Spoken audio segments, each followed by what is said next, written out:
Magandang gabi po. Ako nga pala si Rodel. Gusto ko lang ibahagi ang kwentong ito na nangyari noong taong 1977 sa isang liblib na baryo sa probinsya ng Capiz.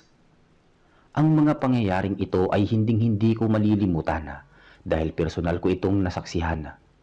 Sariwa pa sa alaala ko ang itsura ng baryo Arcangel. Hindi ito tulad ng mga baryo ngayon na may semento ang kalsada. Noon puro putik at masukal na kagubatan ang makikita mo.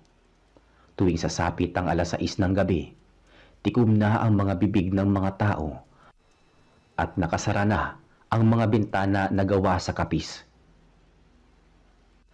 Luis, siguraduhin mo nakasara ng maigi ang tarangkahan ng pinto, sabi ni Aling Vilma habang naglalagay ng asin sa bawat sulok ng kanilang bintana. Opo, nanay. Pero bakit po ba kailangan ng laging may asin? Sabi ni Arnold, hindi naman daw totoo ang mga aswang eh. Sagot ni Luis habang hinihila ang mabigat na kahoy na pangtarangka. Si Luis ay isang batang lumaki sa poder ni Aling Vilma. Hindi siya tunay na anak, kundi kinukup lang siya ng matanda noong sanggol pa siya. Si Aling Vilma ay kilalang albularya sa kanilang baryo. Marami ang lumalapit sa kanya kapag may nakukulam o naiingkanto. Pero marami rin ang natatakot sa kanya dahil sa kakaiba niyang mga gamit sa loob ng bahay. Huwag kang makikinig kay Arnold, Luis. Bata pa yon at walang alam sa dilim ng gabi dito sa ating probinsya. Seryosong dagdag ni Aling Vilma habang tinitignan ang labas ng bintana kung saan tanaw ang malaking puno ng balite. Isang gabi, habang naghahanda sila ng hapunan, may kumatok sa kanilang pinto.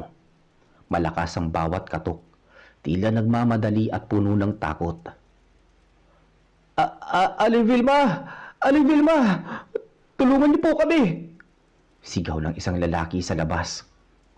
Binuksan ni Luis ang pinto at nakita si Melvin, ang asawa ni Edna, na kapitbahay nila. Pawis na pawis si Melvin at maputlang-maputla ang muka. O Melvin, ano nangyari? Ba't ganyan ang itsura mo? Tanong ni Luis habang pinapapasok ang lalaki. Si Edna, manganganak na yata siya pero kakaiba ang kilos niya. Kanina pa siya sumisigaw na may nakikita siyang malaking ibon sa may bubong namin tapos bigla na lang siya naninigas at nagiging kulay itim ang mga kuko. Paliwanag ni Melvin na halos maiyak na. Agad na kinuha ni Aling Vilma ang kanyang bitbit na bag na gawa sa banig. Laman nito ang mga langis, tawas at isang lumang itim na libro. Luis, sumama ka sa akin. Dalhin mo ang sulo at boteng may lamang buntot pagi. Arnold, bantayan mo ang bahay at wag na wag mong bubuksan ang pinto kahit kanino. Utos ni Aling Vilma. Naglakad sila sa gitna ng kadiliman. Ang tanging liwanag lang nila ay ang sulo na dala ni Luis. Habang naglalakad sa madilim na daan, nakaririnig sila ng kakaibang tunog mula sa taas ng mga puno. Nanay, narinig niyo po ba yun? Mahinang tanong ni Luis habang humihigpit ang hawak na sulo. Huwag kang hihinto, Luis. Ang tiktik na malakas ang tunog ay malayo pa. Pero kapag mahina na ang tunog, ibig sabihin ay nasa malapit lang siya. Sagot ni Aling Vilma habang binibilisan ang lakad. Pagdating nila sa bahay ni Melvin, nadatnan nila si Edna na nakahiga sa papag. Ang laki ng tiyan nito para sa 7 buwang pagbubuntis. Nakakatakot ang itsura ni Edna. Ang kanyang mga mata ay nanlilisik at ang kanyang balat ay tila nagiging kulay abo.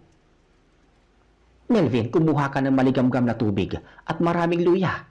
Luis, ilibot mo ang buntot pagi sa ilalim ng sahig ng bahay na ito.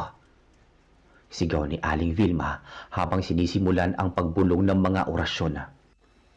Sumunod si Luis. Bumaba siya sa silong ng bahay na gawa sa kawayan. Habang nasa ilalim siya, nakita niya ang isang mahabang bagay na parang sinulid na kulay pula na bumababa mula sa siwang ng kawayan patungo sa tiyan ni Edna sa itaas. Alam ni Luis kung ano yun. Dila ng isang aswang. Luis, nasaan ka na? May nakikita ka ba? Sigaw ni Aling Vilma mula sa taas. Nanay, may dila rito sa ilalim. Sinisipsip ang bata. Sigaw ni Luis habang winawasiwas ang buntot pagi sa pulang sinulid na iyon. Narinig ang isang napakalakas na tili mula sa bubong ng bahay. Isang tunog na hindi galing sa tao kundi sa isang hayop na nasasaktan. Maya-maya pa, may narinig silang kalabog sa may bubong at mabilis na paglipad ng kung anong malaking nilalang. Umakyat si Luis sa itaas at nakita niyang hinimatay si Edna. Si Aling Vilma naman ay mabilis na pinapahira ng langis ang tiyan ng buntis. Luis, kailangan nating hanapin kung saan nanggaling ang nilalang na yon. Hindi ito titigil hanggat hindi nakukuha ang nasa loob ng tiyan ni Edna. Sabi ni Aling Vilma habang seryosong nakatingin sa butas ng bubong. Pero nanay, gabi na at delikado sa labas. Baka tambangan tayo. Pag-aalala ni Luis. May dala tayong proteksyon, Luis. At kailangan mong matuto dahil ikaw ang magpapatuloy ng ginagawa ko balang araw. Sagot ng matanda. Lumabas silang muli. Sa pagkakataong to, hindi lang sulo ang dala nila. May hawak na ring matalas na itak si Luis na binasbasa ni Aling Vilma. Habang naglalakad sila patungo sa dulo ng baryo, napansin nila ang isang lumang kubo na malapit sa sapa. Doon nakatira ang isang matandang lalaki na bihirang lumalabas ng bahay. Luis, dahan-dahan ka. Huwag kang gagawa ng ingay. Bulong ni Aling Vilma. Nang makalapit sila sa kubo, nakita nilang nakabukas ng bahagya ang pinto. Sumilip si Luis sa siwang at nanlaki ang kanyang mga mata sa kanyang nasilayan. Nakita niya ang isang lalaki na nakatalikod pero ang ibabang bahagi ng katawan nito ay wala doon. Ang natitira lang ay mula baywang paitaas at may malapad itong pakpak na nakatiklop sa likod. Nanay, siya nga. Siya nga ang manananggal. Bulong ni Luis na nanginginig ang boses. Luis, hanapin mo ang ibabang bahagi ng katawan niya. Karaniwan tinatago niya lang yon dito sa madilim na sulok o sa ilalim ng mga bunto ng dayami. Utos ni Aling Vilma. Hinalughog ni Luis ang paligid ng kubo habang si Aling Vilma ay nagbabantay sa pinto. Sa likod ng mga sagingan, nakita ni Luis ang isang malaking banga. Nang silipin niya ito, nandoon ang ibabang bahagi ng katawan ng nilalang. Luis, kunin mo ang asin at abo. Bilisan mo! Sigaw ni Aling Vilma nang marinig nilang bumalik na ang itaas na bahagi ng nilalang mula sa himpapawid. Mabilis na kinuha ni Luis ang lalagyan ng asina, ngunit bago pa niya maibuhos ito, isang malakas na hangin ang umihip at tumama sa kanya. Tumilapon si Luis sa mga puno ng saging. Napasigaw si Aling Vilma. Tinawag si Luis.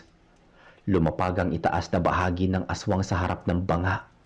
Ang mukha nito ay hindi na mukha ng tao. Puno ito ng balahibo. Ang mga mata ay nagbabaga sa galit at ang mga pangil ay mahaba. Tumingin ang nilalang kay Luis at naglabas ng nakakangilong tunog. Luis, tumayo ka! Gamitin mo ang itak! Sabi ni Aling Vilma habang binabato ng tawas ang nilalang. Pinilit tumayo ni Luis kahit masakit ang kanyang likod. Hawak ang itak, hinarap niya ang nilalang. Huwag kang lalapit sa akin! Sigaw ni Luis habang winawasiwas ang itak. Tumalon ang nilalang patungo kay Luis. Ngunit dahil sa bilis ng bata, nakailag siya at nasugatan niya ang pakpak nito. Umalingaw-ngaw ang sigaw ng aswang sa buong kagubatan. Sa kabilang banda naman, si Aling Vilma ay mabilis na nagbubuhos ng asin at abo sa ibabang bahagi ng katawan na nasa loob ng banga. Napasigaw ang nilalang, naramdaman ang hapdi ng asin sa kanyang kalahating katawan. Tapos na ang pananakot mo sa baryong ito! Sigaw ni Aling Vilma habang patuloy sa paglalagay ng asina. Ang nilalang ay unti-unting nanghina. Hindi na ito makabitaw o makasapi sa kanyang ibabang bahagi dahil sa bisa ng asin at abo. Ang balat nito ay tila nasusunog at nagsisimulang umusok. Luis, tulungan mo ako!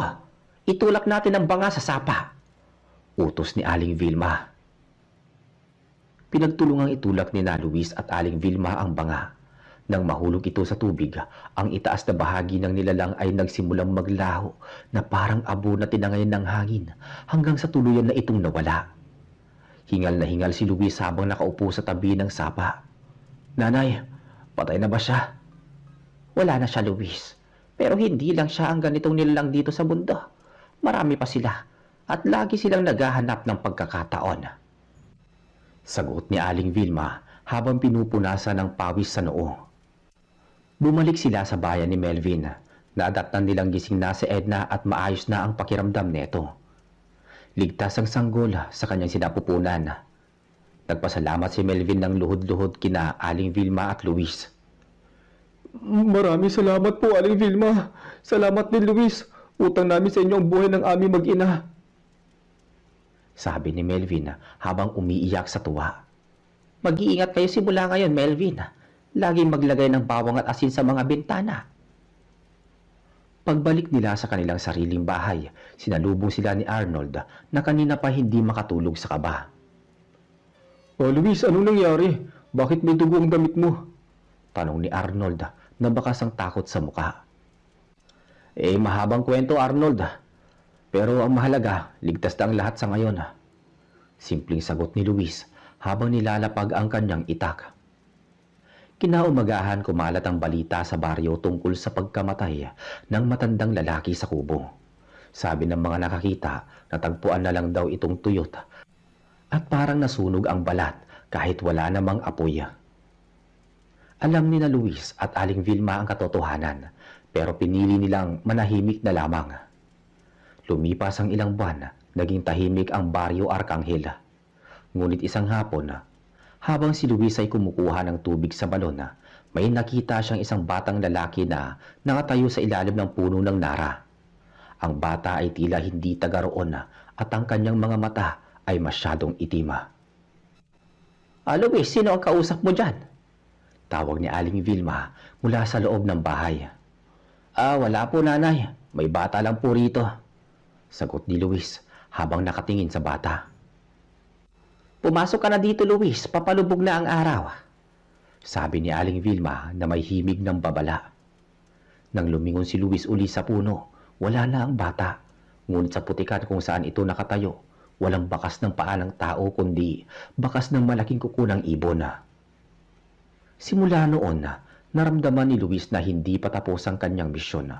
Marami pa siyang dapat matutunan kay Aling Vilma dahil ang kadiliman sa kanilang probinsya ay tila may sariling isip at laging nagmamasid. Isang gabi, habang nag-aaral si Luis ng mga orasyon sa ilalim ng lampara, narinig niya ang isang pamilyar na tunog sa kanilang bubong. Pero sa pagkakataong to, hindi lang isa ang naririnig niya. Parang marami sila at tila pinalilibutan ang kanilang bahay. "Nanay, naririnig niyo po ba yun?" tanong ni Luis habang dahan-dahang kinukuha ang kanyang itak. "Luis, ihanda mo ang mga langis. Mukhang may mga bisita tayo ngayong gabi," seryosong sabi ni Aling Vilma habang binubuksan ang kanyang lumang libro. Sino po ba sila, nanay?" tanong ni Luis. "Ang mga kamag-anak ng pinatay natin sa sapa. Naghahanap sila ng ganti," sagot ni Aling Vilma. Maya-maya, biglang nayanig ang buong bahay. Ang mga dingding na kawayan ay tila kinakamot ng matatalas na kuko. Si Arnold na naroon ay natutulog na. Biglang nagising at sumigaw sa takot. "Luis, may mukha sa bintana!" sigaw ni Arnold habang tinuturo ang itaas na bahagi ng kanilang bintana. Nakita ni Luis ang isang maputlang muka na may mahabang dila na pilit na pumapasok sa siwang ng kapis. Hindi nag-atubili si Luis. Kumuha siya ng isang basong tubig na may asin at sinaboy ito sa mukha ng nilalang. Isang nakangingilong tili ang bumalot sa buong bahay. "Arnold, kumuha ka ng sulo. Luis, huwag mo hahayaang makapasok sila," utos ni Aling Vilma habang nagsisimulang magsunog ng tuyong dahon ng suha sa loob ng bahay. Ang usok ng dahon ng suha ay mabilis na kumalat at narinig nila ang paglayo ng mga nilalang mula sa kanilang dingding. Ngunit alam ni Luis na pansamantala lamang ito. "Luis, kailangan nating lumabas. Hindi tayo pwede manatili dito sa loob dahil susunugin nila ang bahay natin. Sabi ni Aling Vilma nang mapansin ang mga talsik ng apoy na nagsisimulang mahulog mula sa bubunga. Pero nanay, mas marami sila sa labas. Mas mabuti lang lumaban sa labas kaysa mamatay na parang daga dito sa loob. Binuksan nila ang pinto. Sa labas nakita nila ang 4 na nilalang na nakalutang sa hangin. Ang kanilang mga pakpak ay kasing lapad ng kumot at ang kanilang mga mata ay nagniningning sa kadiliman. Luwis, sa kanan ka. Ako ang bahala dito sa gitna. Sigaw ni Aling Vilma. Nagsimula ang bakbakan sa bakuran ni na Aling Vilma. Si Luis ay buong tapang na nakikipagpalitan ng taga sa mga nilalang na sumusugod sa kanya. Kahit sugatan na ang kanyang braso, hindi siya tumigil. Para kay Nanay Vilma! Sigaw ni Luis habang tinatarak ang itak sa isa sa mga nilalang. Habang nagpapatuloy ang labanan, napansin ni Luis na isa sa mga nilalang ay papalapit kay Arnold. Naiwan ito sa may pintuan. Arnold! Tumakbo ka! Sigaw ni Luis. Ngunit bago pa makagalaw si Arnold, nahablot na siya ng nilalang at mabilis na pinalipad pa itaas. Luis, tulong! Sigaw ni Arnold habang papalayo sila sa lupa.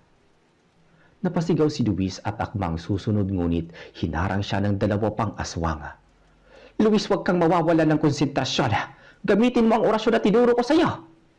Paalala ni Aling Vilma habang abala din sa pakikipaglaban sa pinakapinuno ng mga aswang. Ipinikit ni Luis ang kanyang mga mata at binigkas ang mga salitang matagal niya ng kinabisado. Sa ngalan ng proteksyon, ang dilim ay maglalaho. Biglang nagliwanag ang itak ni Luis. Isang puting liwanag ang bumalot sa talim neto. Sa isang malakas na hataw, nahiwa ni Luis ang hangin at isang enerhiya ang tumama sa mga aswang na nasa harap niya. Agad na naging abo ang mga ito. Tumingala si Luis at nakita niyang pababa na ang aswang na may tangay kay Arnold. Tila nawalan ito ng lakas dahil sa liwanag na inilabas ni Luis. Luis, saluhin mo si Arnold! Sigaw ni Aling Vilma. Tumalon si Luis at nasalo niya si Arnold bago pa ito tumama sa matigas na ugat ng puno. Ang aswang naman ay bumagsak sa lupa at agad na tinapos ni Aling Vilma gamit ang kanyang binditadong langis. Nang matapos ang labanan, tanging katahimikan na lang ang namayani sa paligid. Ang abo ng mga nilalang ay tinangay ng hangin. Si Luis, Arnold at Aling Vilma ay nakatayo sa gitna ng bakuran. Nanay, tapos na ba talaga? Tanong ni Luis habang tinutulungang tumayo si Arnold. Sa gabing ito, oo. Pero ang kwento ng mga katulad natin, Luis, ay hindi natatapos hanggat may dilim sa paligid. Sagot ni Aling Vilma habang nakatingin sa papalapit na liwanag ng umaga. Handa na po ako, nanay, kahit ano pang dumating. Determinadong sabi ng binata. Naglakad sila pabalik sa loob ng kanilang bahay na bahagyang nasira ng labanan. Alam ni Luis na simula pa lang ito ng kanyang mahabang paglalakbay bilang tagapangalaga ng kanilang baryo laban sa mga hindi nakikitang panganib. Pagkalipas ng ilang araw, matapos ang madugong gabing yon, tila bumalik sa normal ang buhay sa baryo Arcangel. Pero para kay Luis, alam niyang nagbago na ang lahat. Ang bawat kaluskos ng dahon at bawat huni ng kuliglig ay binigyan niya na ng kahulugan. Isang hapon, habang nag-iigib ng tubig si Luis sa balon malapit sa gubat, lumapit sa kanya si Melvin. Bakas pa rin sa mukha ni Melvin ang takot. Pero may dala siyang balita. Luis, si Edna, hindi siya makatulog ng maayos. Sabi niya may naririnig daw siyang boses ng bata na tumatawag sa kanya mula sa silong. Bulong ni Melvin habang palingon-lingon sa paligid. Boses ng bata? Pero Melvin, wala namang ibang bata sa paligid niyo kundi ang nasa sinapupunan pa lang niya, di ba? Tanong ni Luis habang ibinababa ang timba. Iyon nga rin ang pinagtataka ko, Luis. At kaninang umaga nakakita ako ng maliliit na bakas ng paa sa paligid ng bahay. Pero ang nakakapagtaka, ang mga bakas pabaliktad. Ang sakong nasa harap, ang mga daliri nasa likod. Paliwanag ni Melvin. Agad na kinabahan si Luis. Naalala niya ang mga kwento ni Aling Vilma tungkol sa mga nilalang na hindi aswang, kundi mga engkanto na naninirahan sa mga punso o malalaking puno. Melvin, umuwi ka na. At wag na wag mong iiwan si Edna. Sabihin mo to kay Nanay Vilma. Bili ni Luis. Pagdating sa bahay, nadatnan ni Luis si Aling Vilma na nag-aayos ng mga pinatuyong dahon ng makabuhay. Nanay Vilma, si Melvin. Nagpunta po rito. Mukhang maibang umubulabog sa kanila. Pabaliktad daw ang bakas ng paa Ulat ni Luis. Itinigil ni Aling Vilma ang kanyang ginagawa at tumingin ng seryoso kay Luis. Iyan ay gawain ng isang daligmata o kaya ng isang malignong nagpapalitan nyo. Luis, kailangan mo maghanda. Ang mga yan ay hindi nadadaan sa itak o asin lamang. Mas matalino sila kaysa sa mga aswang. Ano pong dapat natin gawin? Tanong ni Luis. Kailangan nating alamin kung ano ang kinuha o nagawa ni na Melvin para magalit ang mga tagalupa. Hindi sila lalapit ng walang dahilan. Sagot ni Aling Vilma. Kinagabihan nagtungo sina Luis at Aling Vilma sa bahay ni na Melvin. Habang naglalakad, napansin ni Luis na masyadong tahimik ang kagubatan. Wala man lang marinig na huni ng ibon o kuliglig. Tangi ang tunog lang ng kanilang mga hakbang ang umiingay. Pagdating sa bahay, nadatnan nila si Edna na nakatulala sa sulok. Ang kanyang mga mata ay tila walang buhay. Edna! Edna! Naririnig mo ba ako? Tawag ni Aling Vilma habang hinahawakan ang noo ng babae. Biglang lumingon si Edna kay Luis. Luis, ang ganda ng kalaro ko. Sabi niya sasama daw siya sa akin kapag lumabas na ang sanggol. Sabi ni Edna sa boses na tila hindi sa kanya. Masyadong matinis at bata ang tono. Melvin, anong ginawa ninyo bago ito nagsimula? Tanong ni Luis. Nag-isip si Melvin. Nung isang araw, nagputol ako ng isang sanga ng matandang puno ng nara sa likod ng bahay para gawing panggatong. Pero nagpasintabi naman ako, Luis. Baka hindi sapat ang pasintabi mo, Melvin. O baka may natamaan kang hindi mo nakikita. Sabi ni Aling Vilma. Biglang yumanig ang sahig ng bahay. Isang malakas na tawa ng bata ang narinig mula sa ilalim ng kawayan. Luis, ang sulo! Sigaw ni Aling Vilma. Kinuha ni Luis ang sulo at tinapat sa mga siwang ng sahig. Doon nakita niya ang isang maliit na nilalang. Maitim ang balat nito, malaki ang tiyan, at ang mga mata ay kasing laki ng piso na kulay dilaw. Nakatingala ito kay Luis habang nakangisi at kitang-kita ang matatalas nitong ngipin. Iyan ang naniningil, Luis, ang tagapunso. Bulong ni Aling Vilma. Ibalik ninyo ang kinuha ninyo! Wika ng nilalang. Ang boses nito ay parang kumakalos sa bato. Melvin, nasaan ang mga kahoy na pinutol mo? Tanong ni Luis. Nasa likod, Luis. Nakasalansan pa. Sagot ni Melvin na nanginginig na. Kunin mo yon, lahat at ibalik mo sa paanan ng puno. Bilisan mo. Utos ni Luis. Habang tumatakbo si Melvin palabas, ang nilalang sa silong ay nagsimulang kumamot sa sahig. Ang bawat kamot neto ay tila nagpapasakit sa tiyan ni Edna. Luis, pigilan mo siya. Kapag hindi tumigil yan, mawawala ang bata sa sinapupunan ni Edna. Sigaw ni Aling Vilma habang nagbubuhos ng binditadong langis sa may sahig. Tumalon si Luis pababa ng bahay. Hinarap niya ang maliit na nilalang sa silong. Umalis ka rito! Ibabalik na ang kinuha sa inyo. Tumalon ang nilalang patungo kay Luis. Kahit maliit, napakabilis neto. Nakalmot nito ang binti ni Luis bago pa siya nakailag. Ang kalmot ay agad na nangitim at nakaramdam si Luis ng matinding hapdi na tila binuhusan ng asido. Luis, gamitin mo ang luya at asin! Sigaw ni Aling Vilma. Dinukot ni Luis ang luya sa kanyang bulsa. Mabilis itong kinagat at dinura sa direksyon ng nilalang. Pagdapo ng dura sa balat ng maligno, umusok ito at sumigaw ang nilalang sa sobrang sakit. Haraya! Masakit! Hindi kayo marunong rumespeto. Sagot ng maligno. Kayong mga tagalupa ang hindi marunong magpatawad. Nagkamali lang ang tao. Ganti ni Luis habang winawasiwas ang kanyang sulo. Sa labas, narinig ni Luis ang sigaw ni Melvin. Naibalik ko na! Naibalik ko na ang lahat ng kahoy na kinuha ko! Sigaw ni Melvin. Kasabay nito, biglang tumigil ang nilalang sa silong. Tumingin ito ng masama kay Luis. Sa susunod, hindi lang kahoy ang kukunin ko. Tandaan mo yan, batang kinubkop. Biglang naglaho ang nilalang na parang usok sa hangin. Hingal na hingal si Luis habang pilit na tumatayo. Umakyat siya sa taas at nakita niyang bumalik ang malay ni Edna. Ang kulay ng kanyang balat ay bumalik sa dati at himala ring nawala ang paninigas ng kanyang tiyan. Luis, ayos ka lang ba? Tanong ni Aling Vilma. Masakit po nanay pero kaya po naman. Sagot ni Luis. Kumuha si Aling Vilma ng ilang dahon at idinikdik ito para itapal sa sugat ni Luis. Mapanganib ang ginawa mo, Luis. Ang mga taga-punso ay hindi nakakalimot. Binanggit niya ang pagiging kinupkop mo. Alam nila kung sino ka talaga. Ano pong ibig niyo sabihin, nanay? Sino po ba talaga ako?